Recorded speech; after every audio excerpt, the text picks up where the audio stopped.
There comes a moment in every person's life when they realize that the world will not stop being chaotic just because they want peace. Life doesn't promise you calm skies or gentle people. What it offers instead is the opportunity to become someone who can remain unmoved, even in the middle of a storm. That's what inner mastery is. It's not about controlling the external world. It's about learning to regulate your internal world so precisely that nothing outside of you has the power to hijack your peace.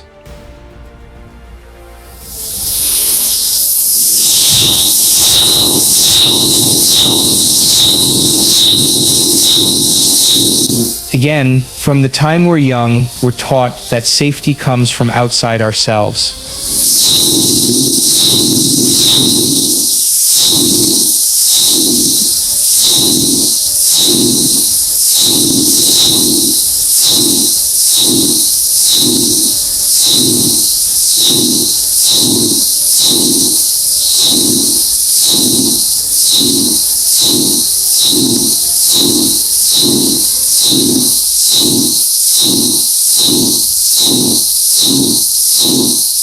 But all of that is a lie we've bought into.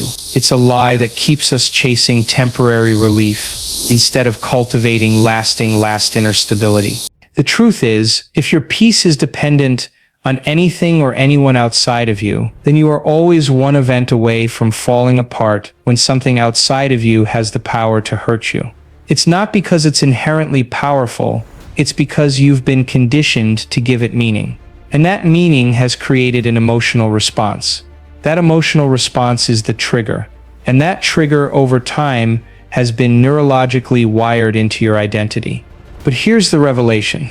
You can be kind of person who no longer reacts in the same way. You can rewire the way you interpret pain. You can interrupt the pattern. Your brain is a record of the past. Every experience, every wound, every betrayal, it's stored there as a neural pathway. Your body, on the other hand, has become the unconscious mind.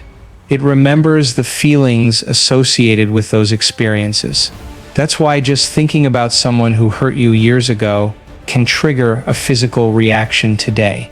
Your chest tightens, your breath shortens, your face flushes. The body doesn't know the difference between the actual event and the memory of it. That's because you're still living in survival. Survival mode is when you're constantly on guard, waiting for the next thing to go wrong, waiting to be hurt again. But here's what you must understand. You cannot create a powerful life from a state of defense. You cannot experience transformation when you're constantly protecting your wounds. Healing doesn't happen by avoiding the world. It happens by evolving into someone the world can no longer shake. When you begin to master your internal environment, your thoughts, your feelings, your breath, your energy, you stop being controlled by the external environment. That's the shift. And it's not philosophical, it's biological.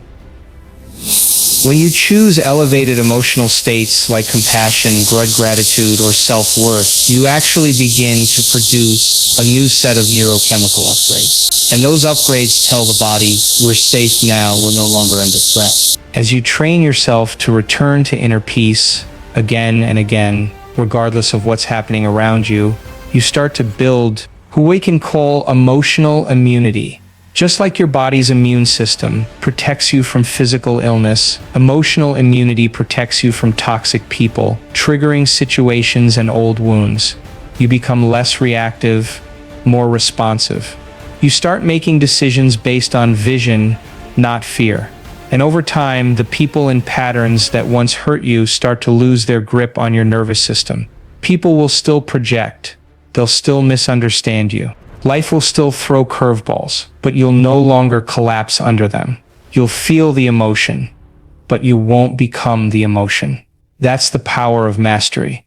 It gives you distance from the drama. It gives you the pause between stimulus and response. And in that pause is where freedom lies. Inner mastery is when your heart is no longer ruled by the trauma of your past. When your mind is no longer hijacked by the opinions of others. We live in a world that constantly tests our peace, triggers our pain, and tries to define our worth. But what if you could reclaim control? What if your past no longer dictated your present and your emotions no longer hinged on external validation? This is not a fantasy, it's a scientific, spiritual, and deeply personal revolution. The moment you stop letting the world decide how you feel, you awaken to a truth: you are not broken, and your power isn't tied to your circumstances. It's rooted in your ability to choose. This is the path to emotional sovereignty. It's not about avoiding pain or forcing positivity. It's about rewiring your biology, reclaiming your identity, and stepping into a version of yourself that no longer needs chaos to feel alive. Breaking the addiction to pain while your body craves. Familiar suffering. Your nervous system is a record keeper. Every betrayal, abandonment, or trauma etches itself into your neurobiology, creating neural pathways that mistake pain for safety. Over time, these pathways become highways, default routes your brain uses to navigate life. The emotions tied to these memories, hurt, anger, shame, become a chemical addiction. Your body grows dependent on cortisol and adrenaline, the stress cocktail, even when it harms you. Healing begins when you recognize this cycle. Pain is rehearsed, not just remembered. Every time you relive a past hurt mentally or emotionally, you deepen its grip. You tell your body, this is still happening. The past feels realer than the present because your brain prioritizes familiar emotions, even destructive ones. Calm becomes uncomfortable, a sign your body is detoxing from the addiction to chaos. The science of neuroplasticity, rewiring the brain. Neuroplasticity proves your brain is malleable. By consciously choosing new thoughts and emotions, you forge fresh neural pathways. For example, when you replace "I am a victim" with "I am resilient," you weaken old circuits and strengthen new ones. Elevated emotions, gratitude, joy, love, release dopamine and serotonin, training your body to crave peace instead of drama. Action step: observe your pain without identifying with it. Create space between the emotion and your response. Ask, is this feeling from the past or is it serving my present? Emotional sovereignty, your shield against chaos. Energetic insulation. How to stop absorbing the world's noise. Emotional sovereignty isn't about hardening your heart, it's about refining your energy. Imagine your body as a radio. When you're stuck in low-frequency emotions, fear, resentment, you tune into static. But when you vibrate at higher frequencies, peace, compassion, you broadcast a clear signal. How to cultivate this? Practice elevated emotions daily. Spend 10 minutes each morning visualizing moments of joy or love. Feel these emotions in your body. This releases healing neurochemicals. Set energetic boundaries. When confronted with negativity, silently affirm, I honor your journey, but I choose not to resonate with this energy. Anchor in the present. Use breathwork to ground yourself. Inhale for 4 counts, hold for 6, exhale for 8. This activates the parasympathetic nervous system, signaling safety. Most people wait for life to fix itself before feeling whole. Once I'm healed, I'll be happy. Once they apologize, I'll find peace. This is backward. Wholeness isn't a destination, it's a decision. When you embody peace now, the external world mirrors it. A client trapped in resentment toward her parents began writing daily forgiveness letters. Within weeks, her chronic anxiety faded. By shifting her internal state, she stopped attracting toxic relationships. Identity transformation. The gatekeeper of your reality. You are not your past. Your subconscious mind confuses memory with identity. If you've survived trauma, it may label you broken or unworthy. But your past is a chapter, not the whole book. Identity shift starts with a bold declaration. I am no longer the person who was hurt. I am the person who rose. Audit your self-talk. Replace, why does this always happen to me, with what is this teaching me? Visualize your future self. Spend 5 minutes daily imagining a version of you who's already healed. How do they stand? Speak? React to challenges? Act as if nervous system change requires embodied action. If your new identity is confident, Adopt confident posture, even if it feels unnatural at first. The quantum physics of identity. Quantum physics teaches that energy follows intention. When you align your thoughts, emotions, and actions with a new identity, you emit a frequency that attracts matching experiences. Identify as peaceful and chaotic people will either shift or exit your life. The old identity will resist. You might feel guilt for outgrowing family patterns or fear losing relationships tied to your old self. This is normal. Growth requires shedding skins.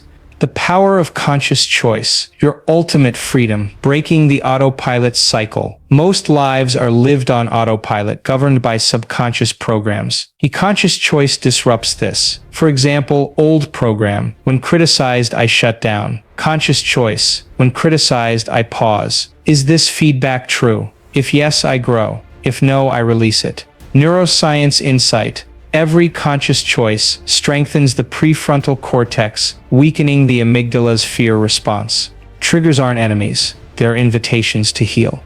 Next time you're triggered, pause and breathe. Interrupt the stress response. Ask, what old wound is this touching? Choose, will I let the past control me, or will I respond from my highest self? A man triggered by his boss's anger realized it mirrored his father's criticism.